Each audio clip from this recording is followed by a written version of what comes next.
aktiviteti juaj muzikor nuk është i përqendruar vetëm brenda kufive Shqipërisë, por edhe jashtë. Në cilët vende ke shkuar më tepër për të dhënë koncerte? Në Europë, po, në Amerikë, po. Këtë vit shkojmë dhe në Kanada. Në shumë vende në fakt, kudo edhe Shqipëria më është dukur vërtet e madhe, jo e vogël, sepse kemi vajt në përvende të panumërta dhe ka pasur një prurje të jashtëzakonshme shqiptarësh dhe që nuk e mendon që mund të ketë kaq shumë shqiptar të përqendruar edhe shumë larg Shqipërisë si pozicion gjeografik. Nëse ke vënë re ndryshimin e publikut të Shqipërisë atij shqiptar që jeton jashtë, ka ndonjë ndryshim domethënë nga mënyra e mikpritjes?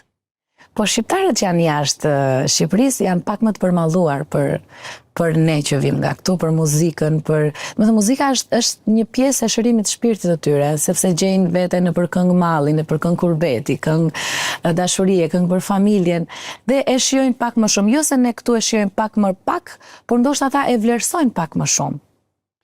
Një pjesë e aktivitetit është dhe dasma, gëzime familjare. Sigurisht.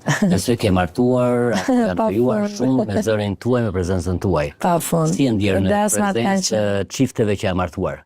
Dasmat vazhdojnë të jenë prioriteti, them drejtën, është zona më komode e imja. Jo se koncertet jo, ndihem vërtet e familiarizuar. Në çdo vend ku kam shkuar, më kanë mikpritur dhe jam vërtet falënderuese. Por të marrësh pjesë në gëzimin e një çifti, në kurorëzim në një dashuri është bekim, ti merr vetëm emocione pozitive, ndjen veten po aq të bekuar sa ata dy që po martohen. Në 10 vite, pra një arkiv të madh muzikor, ke menduar për ndonjë koncert recital live? Po, në fakt, ka ardhur koha. Ka pak kohë që e kemi menduar koncertin recital. Është një trofe për çdo artist, mendoj. Por duhen të gjithë komponentët e bërë gati, jo vetëm koha. Mendoj që janë disa komponentë që duhet i bëjmë gati që të realizojmë diçka të bukur, që të kënaqemi edhe ne vetë, po edhe publiku sigurisht.